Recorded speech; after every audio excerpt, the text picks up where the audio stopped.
name is Nakia Wright.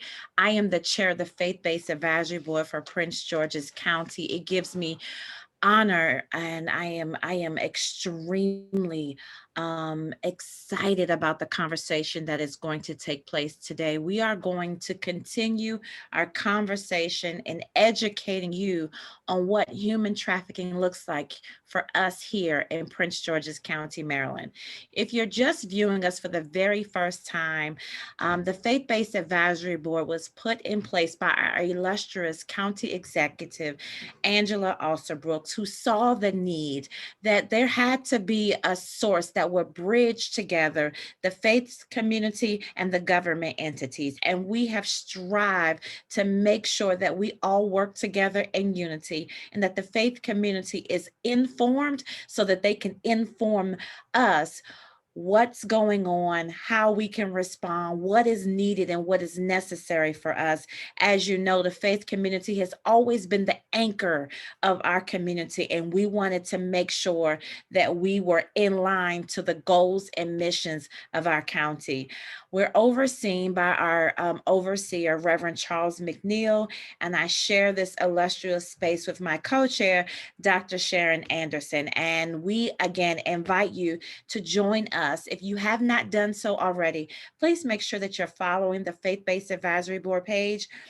We have some incredible information, town halls, summits coming up this evening.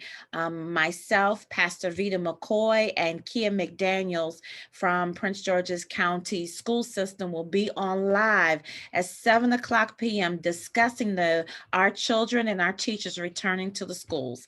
So please be sure that you set your alarms. You plan to join us on this evening at 7 o'clock p.m. as we have a much needed conversation. And we're here to answer your questions. So share, invite, be a part of, participate. Our only goal in this is to make sure that you are informed. Information is a powerful tool, and we want to make sure that we give you as much information as we collect. So, with that being said, I want to begin this moment. As I stated, today we're going to be discussing human trafficking. It is an issue that is taking place in our community, and we are here to educate you on what it looks like, how we can prevent it, how we can eradicate it, and how we can solve this problem that is a stigma in our communities. And what better answer to ask these questions, none other than the chair of the Human Task Force, Renee Battle Brooks. But let me read her resume. Miss Battle Brooks has spent 20 years advocating for the rights of victims, survivors as a trial attorney. For the majority of her legal career as a trial attorney, first as an assistant public defender for the state of Maryland, and for almost 19 years as an assistant state's attorney for Prince George's County. She's been doing some major things for us. While serving as a state's attorney, the majority of her time was spent prosecuting child abuse, sexual assault, and human trafficking crimes. In December of 2018, Ms. Battle Brooks began a new assignment, and she was appointed the executive director of the Prince George's County Human Relations Commission. The HRC's many functions include investigating complaints of civil rights discrimination, conducting workplace awareness and anti-harassment trainings, and overseeing the Prince George's County Human Trafficking Task Force, of which she is the chair. I'm introducing to some, presenting to others, Renee Allen Brooks. Thank you for joining me today. Thank you. It's an honor to be here. Thank you so much. As you know, we should have recorded our pre-moments prior to this because I just believe that we were solving problems just in our conversation. But in your role as it pertains to sex trafficking, and let me say that over the last couple of weeks, I've had many one-on-ones. It has been viewed here on our faith-based advisory board page And I am honored to say that our leaders are responding. Not only are they tuning in, they're reaching out to find out what more can they do to be informed. Because when one passionate leader finds out that I had one in my congregation and I missed it, it wakes up something inside of you that says, I don't ever want to miss it again. The pain of missing moments sometimes haunts leaders, and I'm grateful that they have risen up to be an additional answer because our community is stronger together. And as I said, information is a powerful tool. So, can you just share with us what human trafficking looks like, both from the sex side and the labor side? Thank you so much. That's a great question. So human trafficking, I always think it's important to understand what motivates people. And maybe that comes from my prosecutorial life. But I think that if you understand motivation, you understand actions. And so human trafficking is motivated by greed, whether it's sex or labor, pure and simple. And if you think about all of the things that greed makes somebody do, or that greed, how it is used, for evil, then you can understand some of the things that perhaps don't make sense when it comes to human trafficking. So, labor and sex. So, sex trafficking is forcing someone to engage in sexual acts in exchange for something of value. And it could be through force, it could also be through fraud or coercion, but there has to be an exchange of something of value for a sexual act. If the person is under 18, however, you don't have to have those elements. You just have to have sexual act in exchange for something of value, and they're under 18. For labor, labor requires, again, the same. You force somebody to engage in labor by force, fraud, or coercion, and there is something of value given in exchange. Now, we know that in a lot of cases, that something of value is money, but there's also a different type of greed.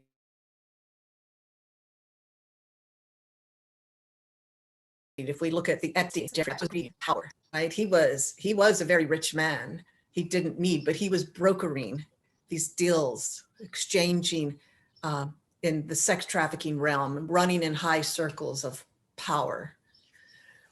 And so that's sort of the overview. So what does it look like? So sex trafficking, we know, at least in the county and in the state, and then we know, nationally, it looks pretty similar. The low-hanging fruit, I call it, are sort of the massage parlors and those that are masked as massage parlors, but are really brothels. You've got, of course, hotel, you've got things that happen in apartment complexes and in, residential. You also have businesses that are masked. You have some yoga studios that are actually not yoga studios. They're places where you go and exchange sex. It happens everywhere where greed happens. And so that opens it up for everything. On the labor side, you have, well, let me preface this. Maryland passed the anti-labor trafficking law, and it took effect October 1st of 2019. I laugh because I'm disappointed that it took us so many years to pass it. And so if you think about it, 2019, we had 5 months and then COVID sort of pretty much shut us down. So what we know from labor and what we're exploring are other stories from other jurisdictions. But actually, when I was an assistant state's attorney, there were a couple of cases that came my way that it turns out it was labor. We ended up pursuing other things that we could. But from that, I learned that labor trafficking happens in restaurants that you and I eat in, people that serve us, the people that are perhaps the wait staff, the behind the scenes. Very real cases that came to me. Labor trafficking, restaurants. We know that it happens in hair salons, nails, agriculture, construction, healthcare, the hospitality industry. A story that came our way, or a person that came our way, when we were giving a human trafficking overview. This was before labor took effect, so we were giving it on sex trafficking, to a very forward-thinking hotel that asked us to come in to train their entire staff, signs and what to look for. And at the end of the presentation, a gentleman came up to us with tears in his eyes and rolling down his face. And he said, you know, so much of what you said brought back memories. And he then proceeded to tell us a story that he was a survivor of labor trafficking. And he was from another country. And so labor trafficking can happen to those that are from this country, born here, raised here, as well as to foreign nationals.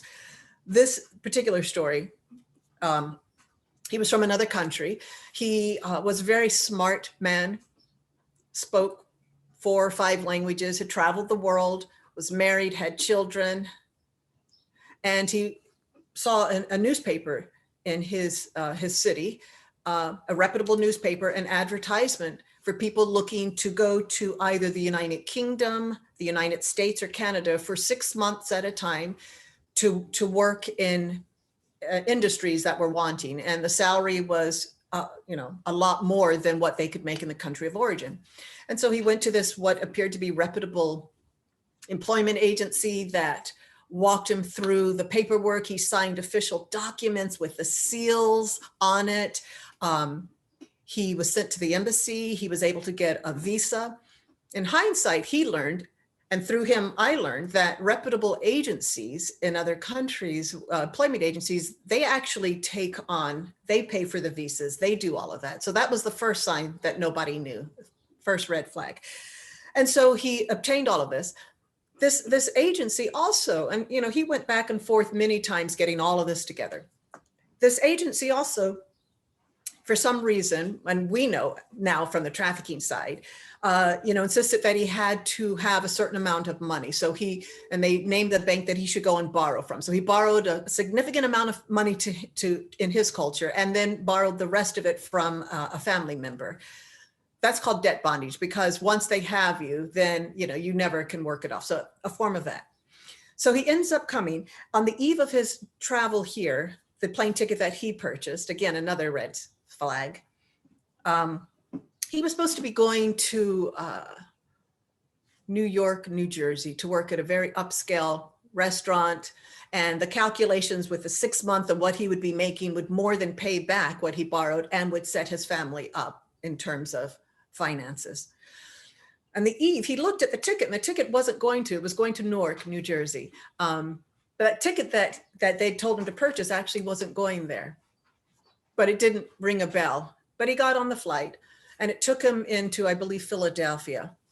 And his instructions were to make a phone call at this number when he landed. Now, when he boarded the plane, he saw a person from his country who he had seen his many journeys. They'd been at the same agency getting their paperwork, their official paperwork together. And so they together call this number, and they cannot reach anybody. And they call this number and they can't reach. And they're stuck at that airport. I forgot how many days, 2-3 days. And they asked for assistance from law enforcement, and nobody could help them. Imagine in a strange country, you don't understand the culture, you don't understand anything in terms of navigating. So they wait. They finally are able to get somebody after 2 or 3 days. And the female voice says, that job doesn't exist anymore, call this number. And they're like, wait, we've got these papers. Long story short, they're finally, it's sort of this long con, I call it, right? So they string them out. They're able to finally get somebody at this other number after another few days. Luckily, he had some of his own money that he shared with his countrymen, so they could eat at the airport, and they were just sleeping there. They are then instructed to go across town, imagine in another country that you know nothing about, go to the Greyhound and purchase a ticket. They ended up purchasing a ticket to Mississippi, Biloxi, Mississippi, where they ended up being met by somebody, very unfriendly somebody, and taken to this place. It was very late at night to sleep. This house was rat infested. It was not a lovely place. They were the fourth and fifth person to arrive. Three others had arrived before them. They'd all been brought in different ways, some came through Canada, just different points of entry, recognized each other from that agency going back and forth. There was one bed, three were sleeping in that bed. He ended up sleeping on the floor in the kitchen. I say all this as he was paid for the privilege. He had to pay for the privilege of sleeping in this. There was no food. He would get up every morning. They were all taken to this hotel to work. And he was not contracted to work at a hotel. He didn't know anything about housekeeping.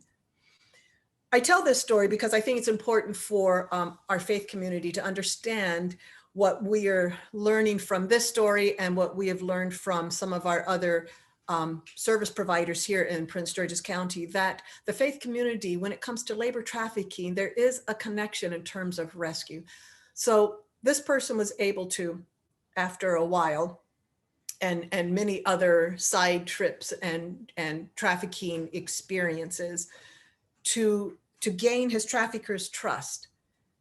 He kept asking, could I just go to church? Can I just go to church for a short period of time? And he was finally able to win over that trust, and they allowed him to go for short periods. And it was somebody at church that saw him sitting just sort of, there was something about his demeanor whenever he was there that they noticed, honed in on, asked the question, and then they were able to formulate a safety plan to plan his escape. And so that's just one story, but we are hearing that the faith community, when it comes to labor. So labor presents itself in this region. I gave some of the industries, but we also have the nannies, the au pairs, the domestic, foreign domestic. We've got where we are situated that can really play into that, situated right outside of the nation's capital, where you've got people from all over the world that come to work, that come for other, businesses, embassies, consulate services, et cetera. So I think that the faith community is uniquely situated to really become aware and attuned to this and to serve as a means of helping. This is really good. I mean, I value how you share your experiences and your stories, because we feel as if we're living it in the moment as you're talking. We can feel your passion about it. So thank you. What I've learned over time is that the lack of education means that problems remain in our communities that do not have to. And here in Prince George's County, we are known for being trailblazers, and we are working to eradicate the problem as it pertains, every problem it is. Today, we're focusing on human trafficking. And the thing that I shared with her prior to us hitting the live button is, if we fix children who have issues, then we prevent having broken men and women. And one of the things that I value about the work that Renee Allen Brooks does is the amount of attention she puts on the abusers of human trafficking. The victims, yes, absolutely. But she puts an equal amount, if not more, time in addressing the abusers of it. So, can you share with us some of the work that you and the task force has done to not only preventive measures, but actually prosecuting and actually making people think twice when they see the consequences of their choices being penalized in such a level of magnitude? It is my hope that people will think twice before they even think about committing this crime. But please tell us the work that you've been doing as it pertains to the abusers. So, and the abusers is a great way. So let's focus for a moment on sex trafficking, sex and not labor. So it's a great question, because I think that prevention is key, just as you said. I support you 100% in that we cannot always be reactive. So I do want to share a statistic about sex trafficking. There is a number out there that says between 94 and 96%, 94 to 96% of all victim survivors of sex trafficking were victims of child's abuse. Wow. Okay. I hope everybody's listening. Say that again, Renee. That bears repeating. Yes, 94 to 96% of victims, survivors of sex trafficking were victims of child abuse. Now, and you read, I came out of prosecuting just child abuse and sexual assault for 12 years. That's what I did. And if we can eradicate child abuse, Good. we have cut into a substantial portion of sex trafficking. That's excellent information. Right? And so we have to peel back the layers as to why, right? So what does child abuse do, right? You said it beautifully, right? You fix a broken child, you won't have, right, an adult that is broken, right? So we have to take child abuse so seriously. We cannot judge when a child comes to us and says X, Y, and Z. We cannot be the person or persons to investigate. It is not for us to do. We do not have that expertise. It is not us. Our job is to support that child and to report it to the people that can do it. Now, I know from my years of doing child abuse, the reaction is, this can't be true. That is such a lovely family. Yes. I have prosecuted defendants of child abuse that have the highest level of security clearance in our national government. I have prosecuted professionals. I have prosecuted people that from all break points in terms of salary, education, family not national origin. It doesn't matter. Child abuse does not, those that perpetrate this crime do not come from one segment, just like we're talking about with traffickers and victims of human trafficking. So I think it is so important to remember that. And I always have to say this because I have seen where well-meaning communities, even faith communities, close ranks and say that can't possibly be. Absolutely. That cannot possibly be. Brother so-and-so, no. Sister so-and-so, absolutely not, right? I've had physicians who do the same, where a child comes with symptoms of and decides that this family is so lovely that it cannot be true. Statistics show that the amount of false reporting for this is so small to be infinitesimal. And if you think about it, who in their right mind would make up this? This is not something that you would make up because it's so glorious. This is shameful to the person who reports it. So let me ask you a question, Renee. This is so good. When you think about child abuse and all of the sectors that it is affected, do you believe that we as faith leaders should implement parenting workshops and parenting seminars? Because we don't have a manual of how to parent. You can read 1,000 books, but the fact of the matter is your child is uniquely you. And most of the time I call my children child of me because they're repeating who the mom and the dad are. I personally have a parenting curriculum. Do you think that is one of the ways that we can assist parents who don't know how to parent? I think that would be wonderful. That's never wrong. And I think also just, inviting people in to talk about signs and, just sort of talking about child abuse to, even if a child doesn't tell you verbally, there are signs. Yes. There are signs. I don't mean like necessarily physical manifestations of physical child abuse, but there are signs. A child that is doing well suddenly isn't. A child that has interest in things suddenly doesn't. A child that is secretive. A child, it is a whole subject of conversation. But so when you talk about sort of the abusers, that's one. When you talk about abusers and I want to stay with sex abusers, the consumers who consume sex are abusers as well. Mm-hmm. When talking with survivors of sex trafficking, I have been told by a survivor that they did not want us to use the word John. That's the vernacular, right? We talk about the John. And I said, why not? And they said, because when you use the word John, it humanizes that person who abused me. Wow. So I don't use that term. I call them the consumer, the buyer, because that's what they are. And they are equally as abusive as the trafficker. If you And think listen, about, this is something that we need to know, because when you think about human trafficking, literally, I've heard this time and time again. I've said it, I've heard it on CNN, I've heard it in public forums. When people think of human trafficking, they think about this white van, or some type of van that comes and scoops people up on the corner and takes them to these places. And that is not the sign of human trafficking, but it's so much, so often the point of reference. If people don't see that, then they don't see the sex side of human trafficking. While right. you're sharing your solutions and your abuses, please talk about what it looks like for our community. Yeah.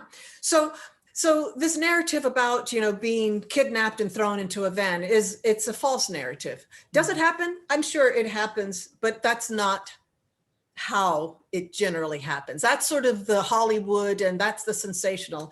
People chained in the basement. Does it happen? Yes, but that's not the way it usually happens, right? There's always, right? So sometimes white vans are used to move the victims from point A to point B, right? But that's not what that is not what trafficking, I call it's a con game. Let's be honest, it's a con game, right?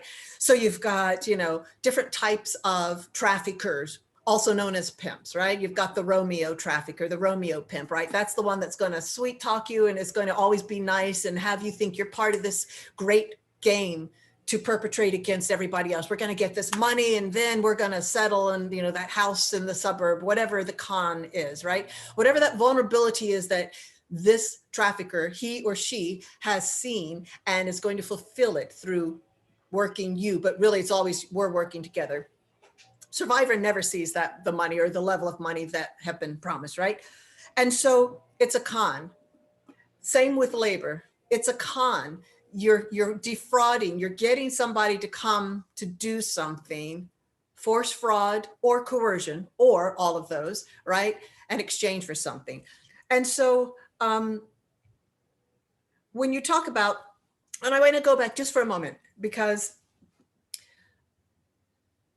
prostitution is a subset of human trafficking. Mhm. Is all quote unquote prostitution human trafficking? No. But I want to appeal to anybody that's listening when we talk still about the buyer and the consumer side, and you talk about the effect. That is still an abusive relationship. If somebody has to pay, there is an unequal power. And that is not a healthy relationship. So I just plant that seed for later because I think that's something that we need to explore. Our society likes to call it the oldest profession, and it's victimless. It is not a victimless enterprise. It is not people that are consenting adults. If the average age of recruiting for sex trafficking is 11 to 13, 11 to 14 years of age, the average age, do you think that child, male or female, has finished school? That's very good. Do you think that once they turn 18 and are still engaged in this, do you think that's a choice that they have made? Do you think they're actually a consenting adult that you're buying sex from? No.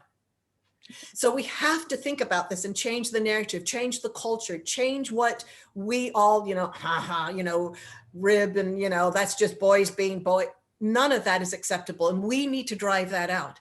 And it is filtrated into every level of our society. I actually did research about just in songs. Sweet Georgie Brown from 1926. That's what that was about, right? You've Yeah. got in every style of music. I don't care if it's soul. I don't care if it's bluegrass, country, jazz.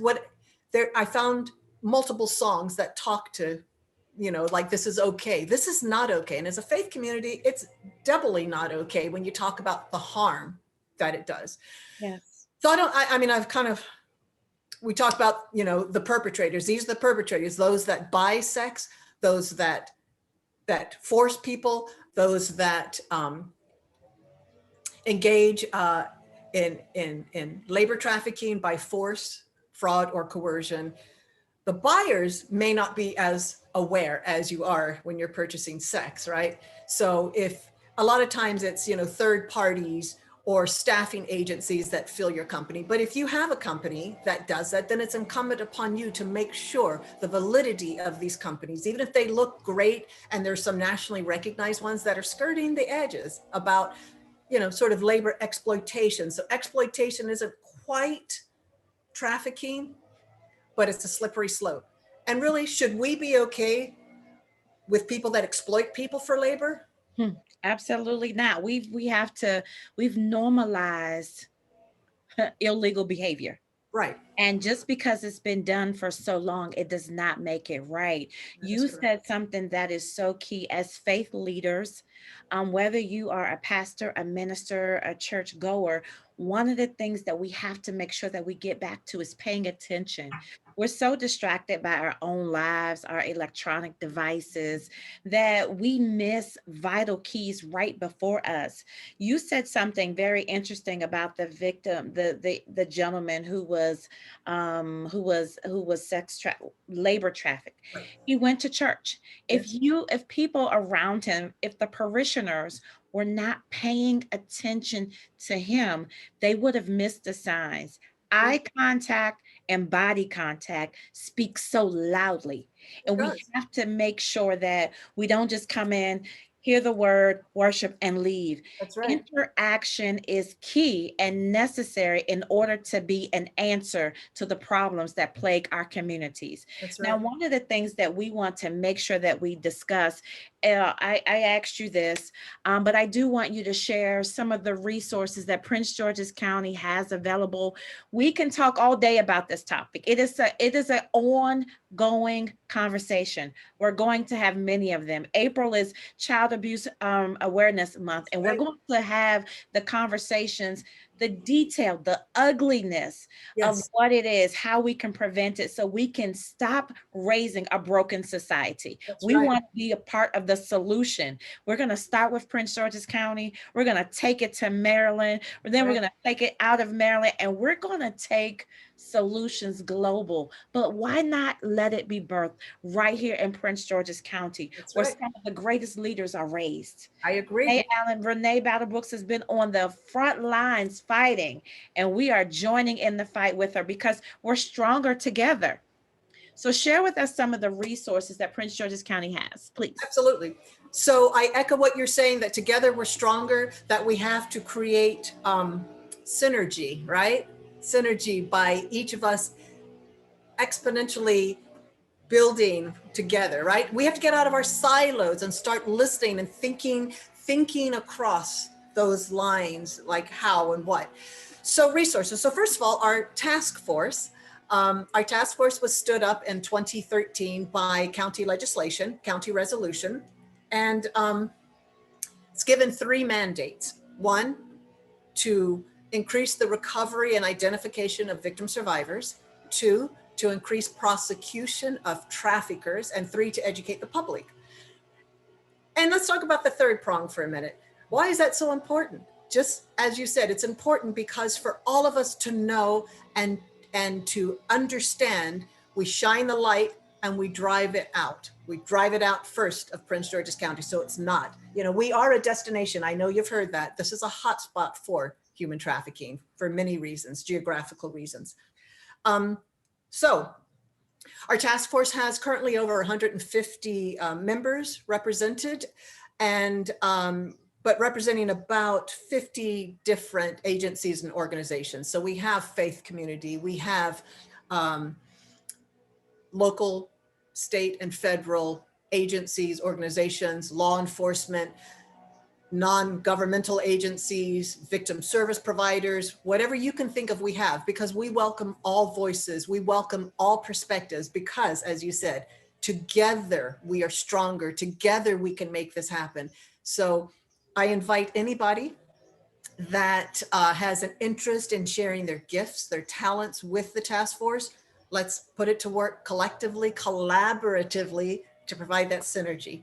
So that's one resource. We also, on our task force, have lots of victim service providers, but I'll name just some. So we have the SAFE Center, that's the University of Maryland Victim Service. They provide case management, legal services, basic primary medical care, mental health services, and economic empowerment. That's for labor and sex, men, women, boys, girls, and any language. So it is a great resource. We have Fair Girls. Fair Girls stands for Free, Aware, Inspired, and Restored. I love that. They provide crisis intervention, case management, including court advocacy. They also have a Vita Home, it's transitional housing program for up to 180 days, and it's only for girls though. And this is sex trafficking only, ages 18 to 26. They also have prevention education for youth. They have group therapeutic services and empowerment workshops.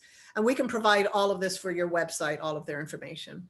How do they find, where do they begin? If they're interested in any of this that you have, where do they begin to receive the information?